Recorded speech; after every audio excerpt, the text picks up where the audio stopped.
My name is Manitya Kamalatmananda. I'm a Hindu monk from the Suri nations of Kailasa. This is not just a statement. This is stand for truth, for justice, and for dignity of every individual and community that has been misrepresented by the media. Specifically, I'm addressing CNBC, whose recent article did not just misreport facts, it actively fueled hatred, misinformation, and religious persecutions. Many of us in Kailasa come from professional and academic backgrounds. I hold university degree in philosophy. My peers were doctors, engineers, professors. We renounced the world, chosen a higher path, non-violent, and service-oriented life of a Hindu monk and sannyas. Our inspiration, the Supreme Bhakti of Hinduism, SPH, His Divine Holiness, Nityananda Paramahansa, a globally recognized spiritual leader, whose humanitarian works uplifted millions over 100 countries. So when CNBC published a reckless article attempting to link SPH to agreement that was never part of, and used colonial field-driven language to smear a peaceful community, it became clear. This was never about the facts. It was about spinning a narrative. Now let's get the facts straight. The agreement you attempt to expose was legally signed between US-based Hindu humanitarian organizations and indigenous communities in Bolivia. It was executed in full compliance with Bolivian law number 465 and ILO Conventions 169, which protect the right of indigenous people to enter into cultural and diplomatic relations.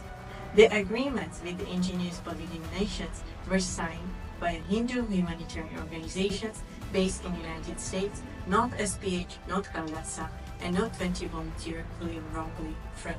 The MOU was reviewed by the multiple legal experts, notarized and protocolized in full accordance with the legal standards.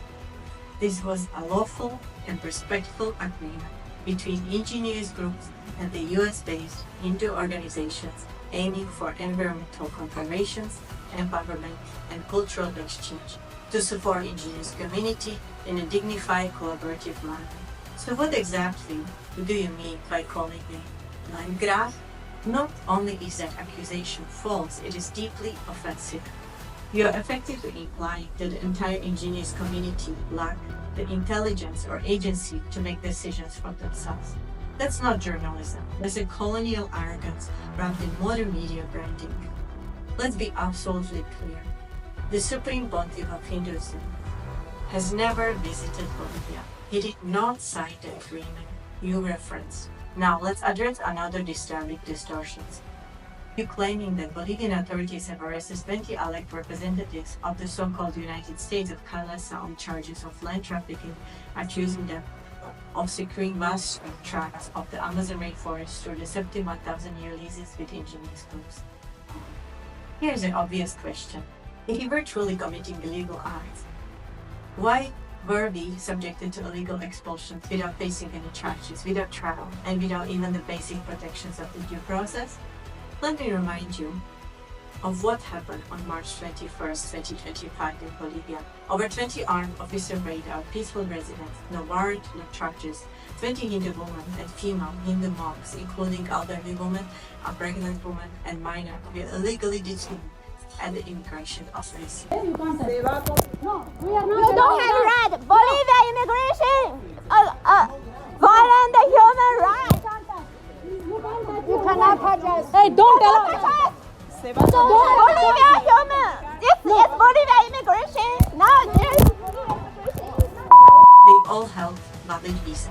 They had committed no crime, and yet they were denied legal representation, stripped of their rights, and dumped at the Bolivia-Peru border in the dead of night, even though they had bordering passes and waiting to the airport. CNBC didn't report that. You didn't ask questions. You didn't investigate the truth. You didn't challenge authorities. But if the facts didn't lead to any proven crime, why are you presenting us as criminals? Why are you granting indigenous agreements as fraudulent, Hindu spiritual leaders as fugitives, and Hindu monks as criminals without a single court of ruling shred of evidence? Meanwhile, CNBC article continues to falsely label Supreme Pontiff of Hinduism as a fugitive. This is not just inaccurate, it's malicious. Here are the facts not mentioned. The U.S. federal court exonerated SPH and fined his accusers for over $500,000. The Karnataka High Court ruled FPH arrest was illegal. In 2024, the Gujarat High Court confirmed there was no kidnapping, no abuse, and that the individuals lived voluntarily in the Hindu ecosystem. Interpol has rejected every request to issue notice against SPH due to no crime. Yet you still recycle the same debunked lies that have been thrown out of the courtrooms around the world for over a decade.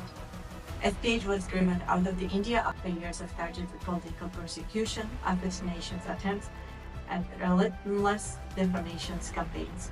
Calling SPH a fugitive after over 10 years of being proven innocent is not journalism, it's religious persecution. Khalsa is not so-called Hindu nation. Khalsa is a Hindu nation, a sovereign state under international law. We are not a fantasy, we are reality. But you can't seem to comprehend this. This is a fundamental right for us to exist. And this right is enshrined in various international bodies, including United Nations, ICCPR, International Covenant on the Civil and Political Rights, recognized by the 138 countries, Article 1 clearly states, all peoples have the right of self-determination. By virtue of that right, they freely determine their political status and freely pursue their economic, social, and cultural development. There are several countries, like Palestine, Kosovo, or Tanzania, which exercise this right to self-determination, a fundamental human right. This is targeted demonization, and it contradicts everything these media institutions claim to stand for. CNBC reported the same anti-Hindu narrative despite legal rulings, documented evidence, and human rights violations happening under their nose. So I ask again, who is fighting anti-Hindu narrative? What political interests benefit from silencing indigenous voices and vilifying Hindu spiritual leaders? Why does CNBC think that it has authority to interfere in the law for humanitarian work and in cultural diplomacy? You are not acting as a journalist. You are functioning as ideological provocateurs. And your reckless reporting puts real lives at risk. It involves hate, it fuels violence. It justifies persecution, especially against peaceful women like me, who choose Hindu monastic life of renunciations and service. Let me be absolutely clear.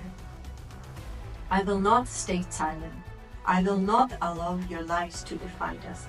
I will pursue legal actions for defamation, incitement of hate, and endangering our religious minority.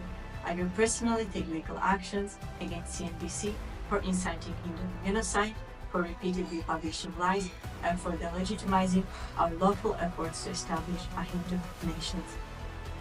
I will request compensations for the harm caused by the false religious narrative. We are Khalsa. We are sovereign.